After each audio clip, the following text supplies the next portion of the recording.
الحمدللہ، اللہ تعالیٰ کا لاکھ لاکھ شکر ہے کہ مالک الملک نے اپنی یاد کی توفیق اور موقع عطا فرمایا۔ لاکھوں اور کروڑوں درود حضرت محمد مصطفیٰ صلی اللہ علیہ وآلہ وسلم پر، جن کے طفیل مالک الملک نے یہ مہربانی عطا فرمائی۔ سامعین اکرام، اللہ تعالیٰ نے قرآن پاک میں ارشاد فرمایا، اعوذ باللہ من الشیطان الرجیم، بسم اللہ الرحمن الرحیم۔ وقال الملاؤ من قومه الذین کافروا وکذبوا بلقاء الآخرۃ واترفناہم فی الحیاۃ الدنیا ما ھذا الا بشر مثلکم یاکل منہا تاکلون منہ ویشرب مما تشربون ولئن اطعتم بشرا مثلکم انکم اذا لخاسرون ایعدکم انکم اذا متم وکنتم ترابا وعظاما انکم مخرجون ہیہات ہیہات لما توعدون ان ہی الا حیاتنا الدنیا نموت ونحیا وما نحن بمبعوثون ان هو الا رجل افترى علی اللہ کاذبا وما نحن له بمؤمنین قال رب انصرنی بما کذبون قال اما قلیل لا یصبحن نادمین فاخذتهم السیئات بالحق فجعلناہم غثاء فبعدا للقوم الظالمین ثم انشأنا من بعدہم قرونا آخرین ما تسبق من امۃ اجلها وما یستأخرون ثم ارسلنا رسولنا تترى كلما جاء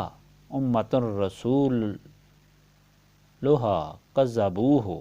فاتبعنا بعضهم بعضا وجعلناهم احاديث فبعدا لقوم لا يؤمنون ثم ارسلنا موسى واخاه هارون بآياتنا وسلطان مبين إلى فرعون وملئه فاستكبروا وكانوا قوما عالين فقالوا أنؤمن لبشرين مثلنا وقومهما لنا عابدون فكذبوهما فكانوا من المهلكين ولقد آتينا موسى الكتاب لعلهم يهتدون وجعلنا ابن مريم وأمه آيات وآويناهما إلى ربوة ذات قرار ومعین۔ اور بولے ان کی قوم کے سردار جنہوں نے کفر کیا تھا اور جنہوں نے جٹلایا تھا آخرت کی حاضری کو، اور ہم نے خوشحال بنا دیا تھا ان کو دنیاوی زندگی میں، نہیں ہے یہ مگر تمہاری طرح بشر،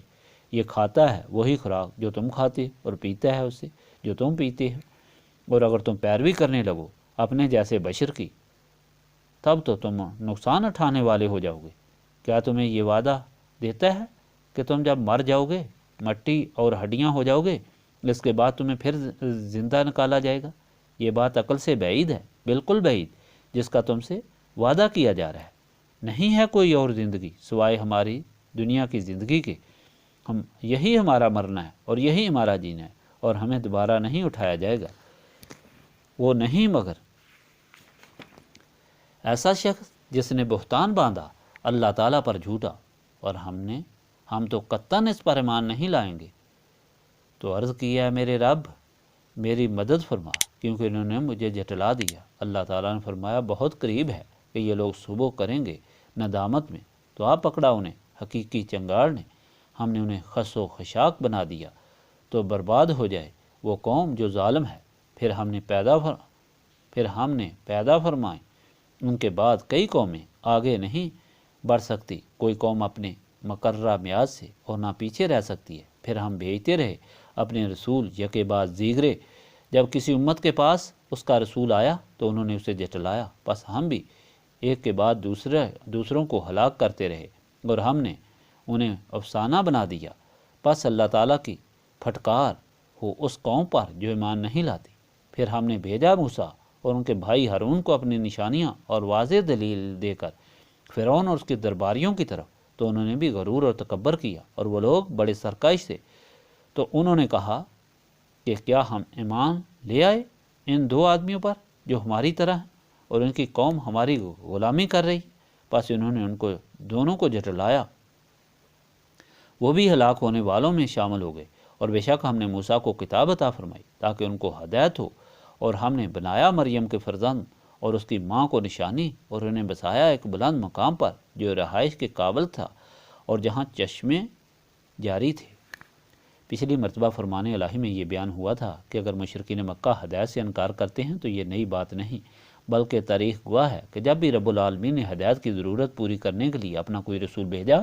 تو قوم کے سردار منکر ہوئے اور جھٹلایا اور تکبر اور غرور کا مظاہرہ کیا اور کہا کہ یہ ہماری طرح کا انسان ہے، صرف سردار بننے کے لیے جھوٹ بول رہا ہے، ہدایت کے لیے تو فرشتہ ہونا چاہیے تھا۔ مشرکین مکہ کو فرمایا گیا کہ اپنے دادا حضرت نوح کو یاد کرو، کس طرح قوم کے سرداروں نے آپ کو جھٹلایا کہ تو ہماری طرح کا بشر اللہ تعالیٰ کا بھیجا ہوا نہیں ہو سکتا۔ انہیں بہت تکلیفیں دیں، حضرت نوح نے بد دعا کی تو پھر آپ کو کشتی بنانے کا حکم ہوا۔ کشتی تیار ہونے پر آپ کو اور آپ کے غلاموں کو اس پر سوار کیا گیا اور پانی کا طوفان آ گیا اور سارے باغی غرق ہو گئے۔ فرمایا اسی طرح نوح کے بعد جو بھی رسول آئے ان کے منکرین کے ساتھ یہی سلوک ہوا، جس نے اللہ تعالیٰ کے رسول کو جھٹلایا غرق کیا گیا، اور اطاعت کرنے والے سرخرو اور سرفراز ہوئے، اور صرف نسل رسولی صلی اللہ علیہ وآلہ وسلم حاصل کرنے والے اللہ تعالیٰ کے راستے پر قائم رہے اور کامیاب ہوئے، اور نسل رسولی صلی اللہ علیہ وآلہ وسلم سے محروم شیطان کے قبضے میں آ کر نیست و نابود ہو گئے۔ آج کا فرمان بھی یہی تاریخ بیان کر رہا ہے کہ اللہ تعالیٰ نے اپنی ربوبیت کا سلسلہ جاری رکھا، ہدایت کی ضرورت پوری فرماتا رہا، اپنے رسول بھیجتا رہا، مگر جو لوگ شیطان کے قبضے میں تھے اس طرح رسولوں کو جھٹلاتے رہے اور غرق و تباہ ہوتے رہے۔ وہ یہی بات کہتے رہے کہ ہماری طرح بشر، ہماری طرح رہنے سہنے والا، ہماری طرح کھانے اور پینے والا اللہ تعالیٰ کا رسول نہیں ہو سکتا، اور یہ بات ہی عقل کے خلاف ہے کہ مرنے کے بعد خاک اور ہڈیاں ہو جانے کے بعد پھر اٹھایا جائے گا اور جزا اور سزا کے لیے میدان محشر منعقد ہوگا۔ وہ لوگ یہ مشرکین مکہ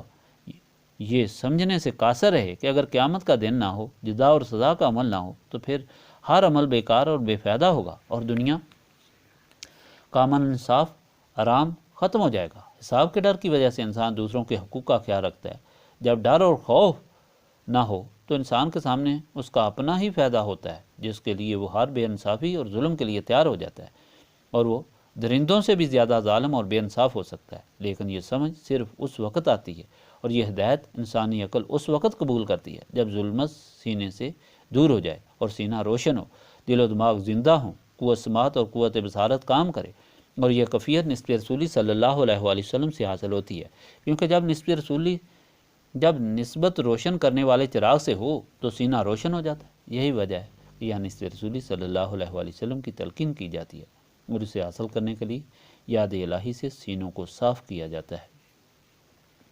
اللہم صلی علی سیدنا محمد وعلی آلہ وصحبہ صلاۃ تکون لنا مان من کل خوف ربنا آتنا فی الدنیا حسنۃ وفی الآخرۃ حسنۃ وقنا عذاب النار لا الہ الا انت سبحانک انی کنت من الظالمین ربنا لا تزغ قلوبنا بعد اذ ہدیتنا وہب لنا من لدنک رحمۃ انک انت الوہاب انت ولی فی الدنیا والآخرہ توفنی مسلما والحقنی بالصالحین اللہم انک عفو تحب العفو فاعف عنی یا غفور یا غفور یا غفور استغفر اللہ العظیم الذی لا الہ الا هو الحی القیوم واتوب الیہ ربنا تقبل منا انک انت السمیع العلیم وتب علینا انک انت التواب الرحیم سبحانک ربک رب العزۃ عما یصفون وسلام علی المرسلین والحمد للہ رب العالمین۔